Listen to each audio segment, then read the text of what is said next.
4 मई की उस वीडियो के बाद मणिपुर में लगातार बवाल मचा हुआ है और ये कहा जा रहा है कि भाजपा पार्टी आखिर इतनी बड़ी गलती कैसे कर सकती है। आखिर कैसे निर्वस्त्र करके महिलाओं को सड़कों पर भाजपा के राज में दौड़ाया जा रहा है। क्या यही तानाशाही है? क्या यही लोकतंत्र की हत्या है? क्योंकि मणिपुर के अंदर डबल इंजन की सरकार है। नमस्कार दोस्तों, आपके साथ मैं हूं ऋतिक सविता। स्वागत है आपका नेक्स्ट 9 न्यूज पॉलिटिकल बाइट में।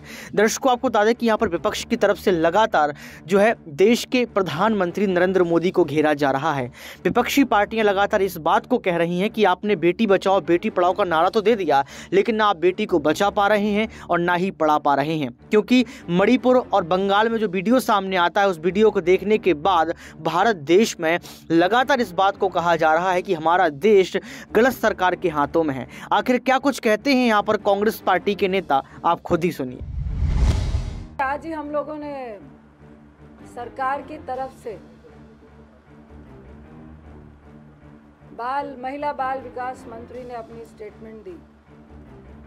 जब भी सरकार डरती है, जब भी सरकार को इनको लगता है कि ये फेलियर है, तो अपने मंत्रियों को बिल से निकालते हैं। ये सरकार जो है भगोड़ा सरकार है, जो विपक्ष से डरती है, जो सदन में आने से डरती है, जो सदन में आके विपक्ष के प्रश्नों का जवाब देने से बचती है, भगौड़ों की तरह भागती है। हमारा सिंपल सा सवाल था, सिंपल सी डिमांड है कि प्रधानमंत्री सदन में आए। हमारी सिंपल सी डिमांड है कि हम फर्स्ट आइटम 267 राज्यसभा में और एडजर्नमेंट मोशन लोकसभा में मणिपुर हिंसा पे चाहते हैं कि बहस हो। फर्स्ट आइटम, क्योंकि जो मणिपुर में हो रहा है लगभग 80-85 दिनों से, लोग तो कहते हैं कि 23 अप्रैल को जिस दिन हाई कोर्ट का फैसला आया उस दिन से ही वहाँ पे हिंसा हो रही थी। हम चाहते हैं इन सवालों का जवाब सदन के भीतर आके प्रधानमंत्री दें, होम मिनिस्टर जवाब दे। आखिर ये हिंसा 90 दिनों से हो रही थी, क्या इनपुट जो है आपकी जो गुप्त एजेंसियां हैं, क्या होम मिनिस्टर को भी इसकी जानकारी नहीं थी? क्या प्रधानमंत्री को भी इसकी जानकारी नहीं थी? क्या मुख्यमंत्री को भी उनके प्रदेश में हिंसा लगातार 80-85 दिनों से हो रही है, उनको जानकारी नहीं थी? क्यों छिपाया गया? क्या आप सदन के भीतर आके ये कहेंगे कि क्यों छिपाया गया, किस लिए छिपाया गया? क्या प्रधानमंत्री आके सदन में जवाब देंगे कि क्या आपकी सरकार फेलियर थी?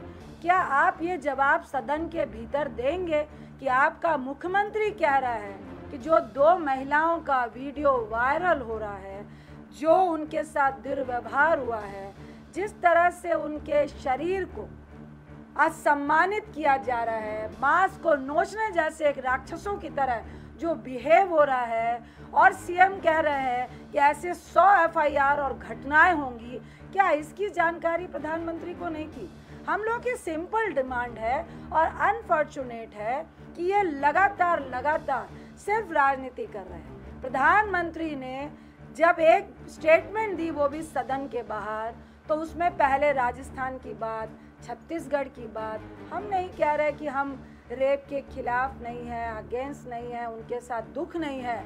आज की तारीख में क्या वो सिंपल तरीके से ये नहीं कह सकते थे कि हम महिलाओं के साथ हैं, हम उनके सम्मान के साथ हैं, और जो मणिपुर में हिंसा लगातार 90 दिनों से हो रही है, उसका मैं जवाब देने के लिए सदन के भीतर तैयार हूँ। हम लोग की सिंपल सी ये डिमांड है, और मुझे लगता है मैं खासकर इनकी महिला बाल विकास मंत्री साहबा को बोलूँगी, जिन्होंने आज उसको अंतर्राष्ट्रीय मुद्दा, और ये अंतर्राष्ट्रीय मुद्दा है, इंटरनेशनल सिक्योरिटी का मामला है। हम भी तो यही कह रहे हैं कि ये बॉर्डर इलाका है, वियतनाम का बॉर्डर है, वहाँ से ड्रग्स की भी बहुत सारी स्मगलिंग होती है। 90 दिन से हमारे बॉर्डर इलाके में हिंसा हो रही है, तो क्या इसका जवाब सदन के भीतर सरकार को नहीं देना चाहिए? आपकी सरकार भगौड़ों की तरह बिहेव क्यों कर रही है? ऊपर से अपने मंत्रियों को बिल से निकालते हैं। अरे मंत्री को भी बुलवाना है तो सदन के भीतर बुलवाइए। बाहर में मैं उनसे एक रिक्वेस्ट करूंगी कि जिस पार्टी में महिलाओं का सम्मान नहीं है, महिलाओं को जिस तरह से नोचा गया है, उसके लिए आपको एक शब्द भी बोलने का ऑर्डर नहीं है, तो निश्चित तौर से जिस पार्टी में महिलाओं का सम्मान नहीं है, आपको उस पार्टी को नालत माननी चाहिए और अपने पद से आपको भी इस्तीफा दे देना चाहिए। अपने कोई क्वेश्चन पूछो।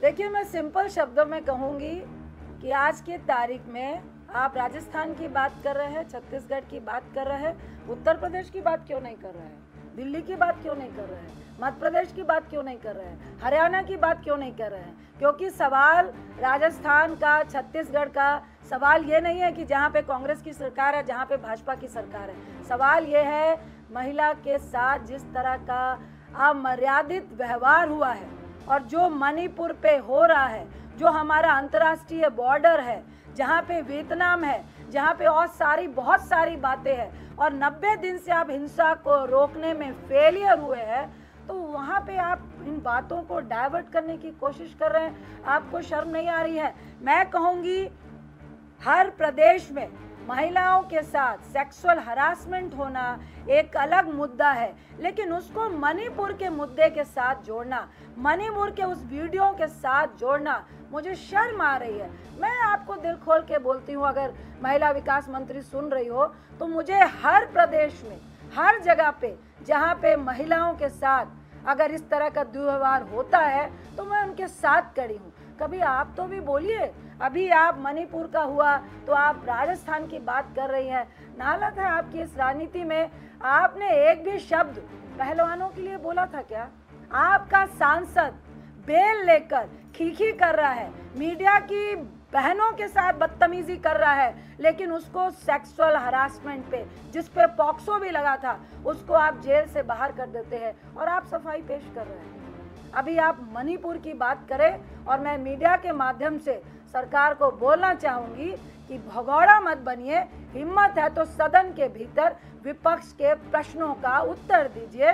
जब जब सत्ताधारी महिलाओं का सम्मान करते हैं, जब जब अपने अहंकार में अधर्म का साथ देते हैं, तो निश्चित तौर से जो उनका विनाश है वो निश्चित है। और मुझे लगता है इन घटनाओं से और प्रधानमंत्री के और उनके मंत्रियों के जो भाषण और स्टेटमेंट है, आपका विनाश निश्चित है। और एक ही बात है कि विनाश काले विपरीत बुद्धि। मैं फिर कहूंगी कि आज 2 दिन आपने वेस्ट किए हैं पार्लियामेंट के।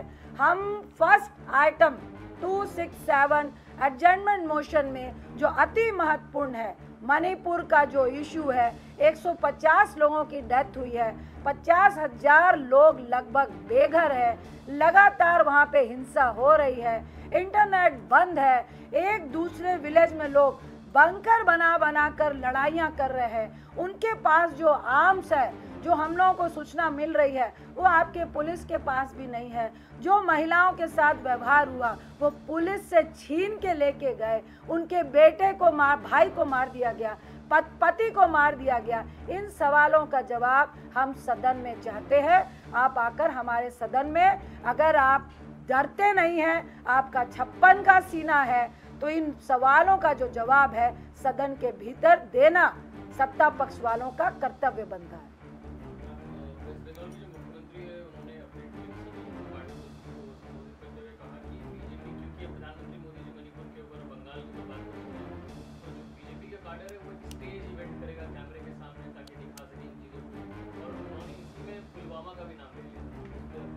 देखिए, जहाँ तक बंगाल का और जो मालदा का इंसिडेंट उन्होंने जिक्र किया है, उस पर डीजी ने सामने आकर उसको डिनाई किया है और उन्होंने साफ कह दिया कि वो फेक है।